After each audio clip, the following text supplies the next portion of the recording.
if I want a lot of people to see my artwork, I then have to have success in business. So 10 years later, do I consider myself a pretty good business? Yeah, you know, I'm actually not bad. I can walk into almost any room with bankers or finance people. I can talk their language.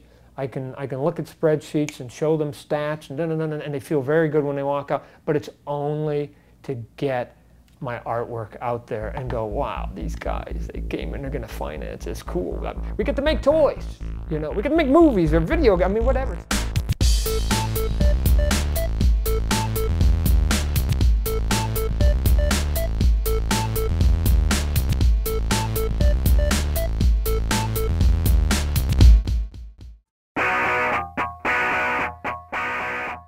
What do comics, sports, monsters, toys, and rock and roll have in common? They all have benefited from the creative artistry of Todd McFarlane. He's responsible for the most successful comic books in history. He's produced a hit movie, directed music videos for Korn and Pearl Jam. He's won Grammys and Emmys, and if that wasn't enough, he also runs one of the most successful toy companies in the world. McFarlane Companies? With licenses that range from Shrek, The Matrix, Austin Powers, to the Beatles, to Major League Baseball, the NFL, and the NBA. He also owns part of the Edmonton Oilers hockey team. Successful, enough to pay $3 million for a home run record baseball, but more on that later. His story starts in Calgary, just an ordinary kid with a college baseball scholarship and a dream. Number one, I wanted to be a baseball player, play center field in the major league. I knew that was a long shot. Didn't happen, much to my chagrin. He had developed an interest in comic books late in his teens and wondered if he could make money drawing superheroes. I self-taught myself through college, high school and college, and was sending off samples. 300 rejection letters later, he got a job. It was only freelance, but Marvel Comics, his new employer, was the biggest name in the industry. Despite the long hours and meager pay, he worked hard and quickly made a name for himself. You know, sort of growing through the rank and file, like any business.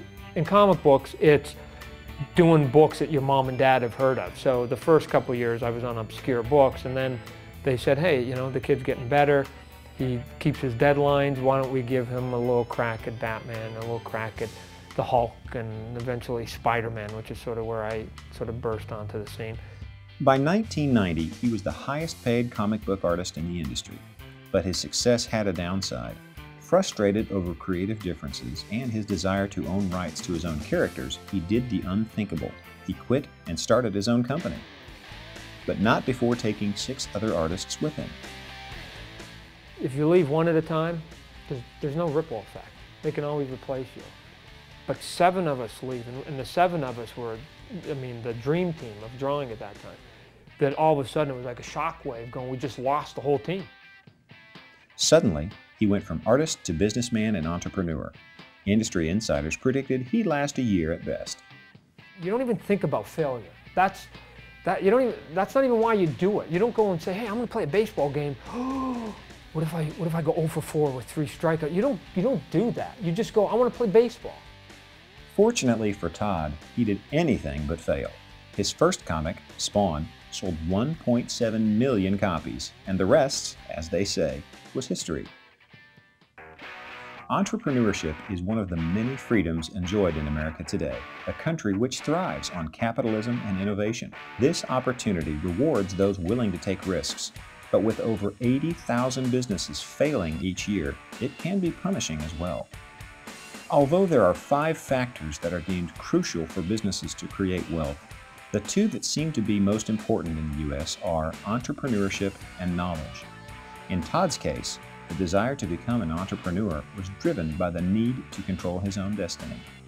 I don't have the wiring to let other people control my life. I got to control my own life, for good or for bad. I'd rather make $20,000 a year and control my life than make $500,000 and have a bleeding ulcer at the end of it and not be a good dad or a good husband at the end of the day and kick the dog when I walk in the house. Todd's path is similar to many entrepreneurs in that he learned his trade, or gained knowledge, by working for a large company, only to quit after deciding that he could provide a better product on his own. Today's dynamic business environment has a tremendous effect on the success or failure of entrepreneurs. Let's take a look at the growth of the McFarlane Companies using these elements as a backdrop. Economics play a key role in any environment, from the freedom of ownership to contract laws to the elimination of corruption. In the case of the McFarlane Companies, Todd must protect the many intellectual properties that he creates and that they license. Hence, these laws are crucial to the company's survival. From a creative and manufacturing viewpoint, technology plays a huge role in the creation of products at the McFarlane Companies. Yet to Todd, technology is just another tool. A computer is no different than a pencil. It has no mind of its own. So if I give you a paper and a pencil, and you give me a paper and a pencil, somehow if we say, let's draw Mount Everest, I hope that mine comes out better than yours. But we're still using the same paper and the same pencil. The key, according to Todd, is not to rely solely on the technology, but to use it to push the creative envelope. Now you can do effects and movies that you couldn't have dreamed about when I was a kid. They're like, wow, wow. And the way that software and data is done, even video games, they're now on platform number 5. Technology is what it is, it's around us, so now we have to go, how do we use it to our advantage? As a young boy growing up in Canada, Todd was often frustrated by what he perceived as the poor quality of toys. As a 10-year-old consumer, I didn't understand it. Why don't they just make the Hot Wheels look cooler? Why? Because it's cheaper not to do it right. McFarlane Toys has become one of the largest toy companies in the world, simply by producing better quality toys. It's actually stunning to me how much credit I get for stuff that to me is common sense stuff. He uses a miniature toy basketball to make his point. If I made that orange, that's 2 cents. The way that I did it, that's going to be 6 cents. Okay, I'm privately held.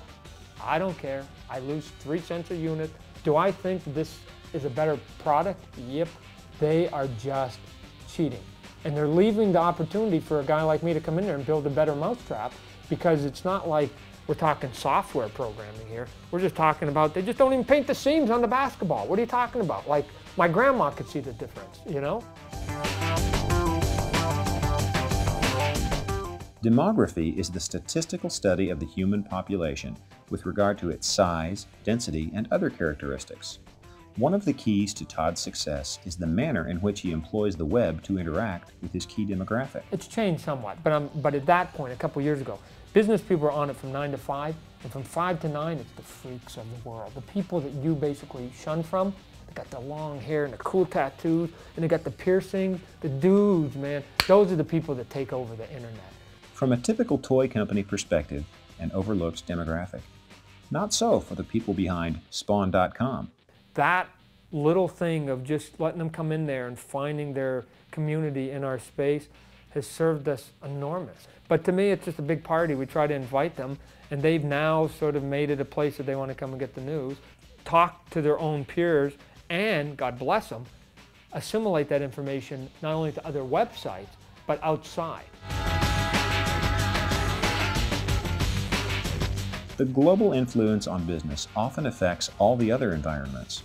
Knowing this, however, and knowing that he can't control the world, Todd focuses on managing what he can control. Did my sales go down when the bubble burst? Yep. Did I get stuck with products sitting on a dock strike last year? Yep. Okay, given that there is SARS and there's a dock strike and the economy's bad, what are we going to do about it, folks? Instead of begrudging it, tackle it head on.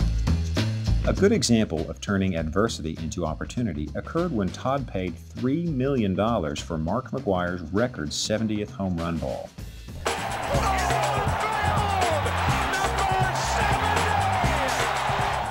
Being crazy like a fox when they think you're the dumbest guy in the room, you'd be surprised at how you can sort of take stuff off the table they're not looking at. If you spend $1.5 million on a Super Bowl commercial, nobody says anything. Buy that baseball and everybody freaks out. They were thinking too simple. So what did he do? Combining it with other McGwire and Sosa balls he had purchased, he formed the McFarlane Collection and sent it on a tour of every major league stadium. The benefits?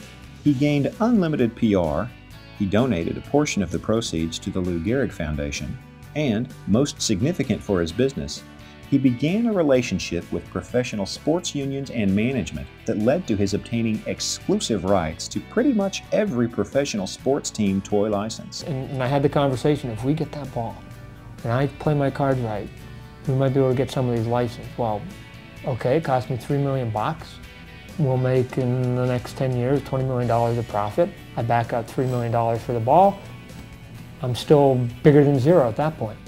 Todd McFarlane succeeded beyond his wildest dreams by actually following his dreams. Of course, if this were anyone else, the story about the baseball would end there.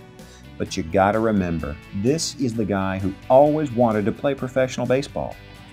So, when he finally signed a Major League Baseball contract, you might say it contained a signing bonus. The right to hit batting practice in every ballpark that showed his collection. The best situation, obviously, is when I can do something that I want to do, and it's good for business. Woohoo! Then, are you kidding me? Then that's when I can sell ice to Eskimos at that point. 1, 2, 3, 4!